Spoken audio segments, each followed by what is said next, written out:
Go find your basket of fruit and pick out an apple you think looks good.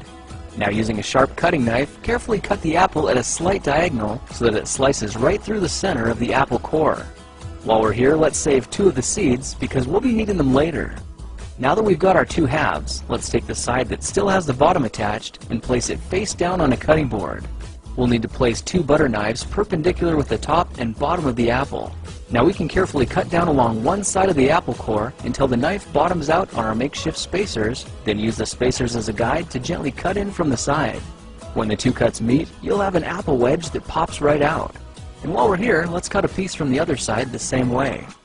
Now our goal with these is to cut out 3 more L-shaped wedges about 1/4 inch thick. And this time, rather than cutting in sideways toward your fingers, try turning the piece over so you can cut downward and meet the first cut at the bottom.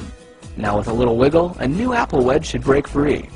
If you repeat the process 2 more times, then stagger the pieces back together, the effect is a beautifully layered wing. Now just cut the other piece the same way, and your swan's body should look like this. To make a place for the head, all we need to do is carefully cut into the front of the body and gently lift the pieces out to reveal a clean and fairly deep groove. At this point, we can go ahead and grab the other half of the apple and place it between the butter knives like before. But this time, we're just going to use them as spacers to cut an even slice off the bottom. You can see that repeating this process 3 or 4 times gives us a nice variety of shapes and sizes. Now look for a piece that resembles a heart that's been slightly flattened on top. All it takes to form the swan head is 3 strategic cuts with a knife.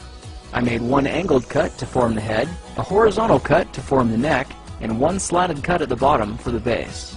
Now you should be able to see how this is coming together, and to clean it up a bit, just use your knife to round off the sharp edges. All that's left now is to place the apple seeds where you think the eyes should go, then use the side of a butter knife to press them firmly into position.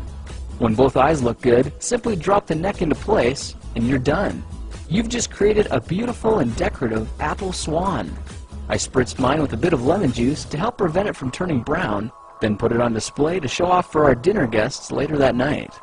If you try using different apples, you'll get a nice contrast of colors, and every bird will look a little bit different. Well, now you know how to take any ordinary apple and turn it into a decorative and edible apple swan. If you like this project, perhaps you'll like some of my others. Check them out at thekingofrandom.com.